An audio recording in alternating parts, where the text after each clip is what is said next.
Hello বন্ধুরা, আজকে তোমাদের সামনে আমি একটা খুব ইজি ওয়েতে বিরিয়ানি রেসিপি নিয়ে চলে এসেছি। যেটা ঘরে থাকা জিনিস দিয়েই তোমরা রান্না করে নিতে পারবে, কোনো রকমের কোনো অসুবিধা হবে না, ইনফ্যাক্ট ভালোই হবে। তো তোমরা একবার দেখে অবশ্যই নিজেরা রান্না করতেই পারো। হ্যাঁ, আমি গ্যারেন্টি দিচ্ছি, ফুল গ্যারেন্টি যে জিনিসটা ভালো হবেই হবে। ঠিক আছে, তো চলো এবার রেসিপির দিকে যাওয়া যাক। কি কি করছি এবার তোমাদের আমি আস্তে আস্তে বলে দিই। তো সবার ফার্স্টে বিরিয়ানির চালটা তোমরা দেখেই নিলে। বিরিয়ানির চালটা আমি ধুয়ে নিলাম। বিরিয়ানির চাল সবসময় পুরনো চাল নেওয়ার চেষ্টা করবে, নতুন যেটা পুরো পরিমাণে সাদা হয় যে চালগুলো এখন আসে সেই সাদাটা নেবে না। বিরিয়ানি কোন চালটা ভালো হয় বলে দিচ্ছি, যেটা হালকা লালচে ভাব থাকবে, লাল লাল টাইপের, আর লম্বা লম্বা থাকবে, সেই বিরিয়ানির চালটা সব থেকে বেস্ট হয়। যেহেতু আমরা অল টাইম এই চাল দিয়েই করি, তো এই জন্য বলছি, অনেকেও বলে। তো ওই যাই হোক, ওই বিরিয়ানির চালটা ধুয়ে ফেললাম। ওখানটায় আমি গরম জল বসিয়ে দিয়েছি। জলটা গরম হওয়ার পরে একটু গরম মশলা, অল্প সাদা তেল, যাতে চালগুলো ঝরঝরে হয় সেই জন্য, আর অল্প করে রোজ ওয়াটার আর কেওড়া ওয়াটার দিয়ে এখানে আমি মাংস ম্যারিনেট করছি। তো আমরা 3টে লোক যেহেতু, আমাদের অতটা মাংস লাগবে না, যে যতটুকু লাগবে আমি ততটুকুই নিয়ে নিয়েছি। তো নেওয়ার পরে এখানে মাংসতে যা যা মশলাপাতি দিতে হয়, যেমন কি হলুদ, লঙ্কা, জিরে গুঁড়ো অনেকেই বিরিয়ানিতে ইউজ করে না, কিন্তু আমি ইউজ করি, এই জন্য আমি বলে দিলাম। তো জিরে গুঁড়ো, তারপরে গিয়ে টক দই অল্প করে, নুন পরিমাণ মতো, আর অল্প করে রোজ ওয়াটার, আর অল্প করে কেওড়া ওয়াটার, এগুলো দিয়ে, হ্যাঁ কেওড়া ওয়াটার রোজ ওয়াটারগুলো তোমরা দিতেও পারো, নাও দিতে পারো। এমনকি যেহেতু রাইস অল্প করে দিচ্ছি, আবার যখন রাইস আমরা পাট করব তখনও অল্প করে দেবো। তো তোমাদের সেটা ব্যাপার, দেবে কি দেবে না, কিন্তু মাংসর মধ্যে রোজ ওয়াটার, কেওড়া ওয়াটার, তাছাড়া মিঠা আতর, এগুলো দিলে মাংসতে সেন্টটা ভালো হয়, যাতে বিরিয়ানিটা টেস্ট করতে মানে খেতে ভালো লাগে। তো চলো, সমস্ত কিছু আমি এখানে দিয়ে দিয়েছি। দিয়ে এবারে মাংসটাকে হাত দিয়ে মেখে নেবো। হ্যাঁ, আমি কোনো রকমের এখানে খুন্তি ইউজ করব না, কেন কি সবসময় খুন্তি, এখন বেশিরভাগ বিরিয়ানিতে খুন্তি মানে চামচ অথবা ইউজ করে করে তারা রান্না করে, কিন্তু আমি চামচ সচরাচর খুব একটা ব্যবহার করি না, যেখানে লাগে সেখানে।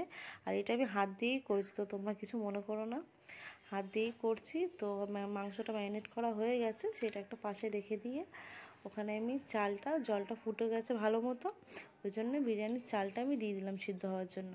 আর এখানে একপারের ওভেনে আমি তেল গরম করতে বসেছি, বেরেস্তা করব, আর একপারে এখানে আমি আলু বসিয়ে দিয়েছিলাম সিদ্ধ হওয়ার জন্য, বিরিয়ানিতে দেবো বলে।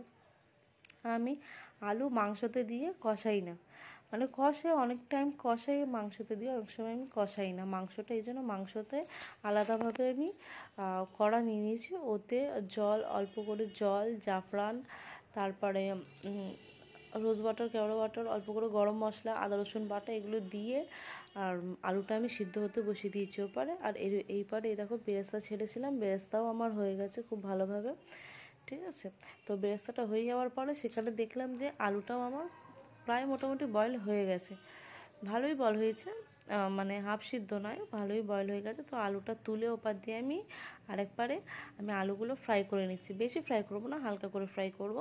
তো আলুটা ফ্রাই করার পরে আলুটা বার করে নিয়েছি আমি, বার করার পরে এবারে মাংসটা কষানোর পালা। তো এই জন্যে আমি কড়ার মধ্যে তেল দিয়ে পেঁয়াজটা ভাজা ভাজা করছি। পেঁয়াজটা হালকা একটু মানে ব্রাউনিশ টাইপের হয়ে গেলে তখন আমি ম্যারিনেট করা মাংসগুলো দিয়ে দেবো। তো ম্যারিনেট করা মাংসগুলো দিয়ে দেখো, ভালো করে চেটে কুটে সব দিয়ে দেবে। বিরিয়ানির যেহেতু সব মশলাপাতি দেওয়া থাকে, সেইটা মশলাগুলো নষ্ট করা যাবে না। তো এখানে আমি মাংসটা কষানো হয়ে যাওয়ার পরে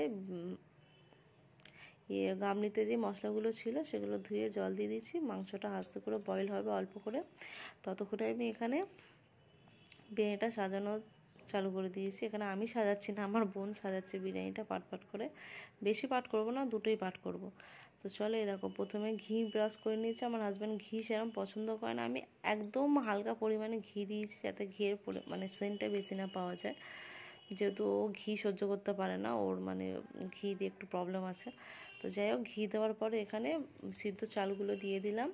তো দিয়ে দেওয়ার পরে এখানে যে আলুগুলো ফ্রাই করে রেখেছিলাম সে আলুগুলো দিলাম। তারপর আমার মাংস কষা হয়ে গেছিলো, হ্যাঁ বয়েলও ভালো মতো খুব হয়েছে মাংস। তো ওখানে মাংস দিয়ে দিলাম। দিয়ে দেওয়ার পরে বিরিয়ানি মশলা আমি ইউজ করছি, এইটা আমি গোটা কিনে এনে ঘরে পেস্ট করিনি, যখনই আমি বিরিয়ানি করি আমি এরকম পাতার বিরিয়ানি মশলা কিনে আনি।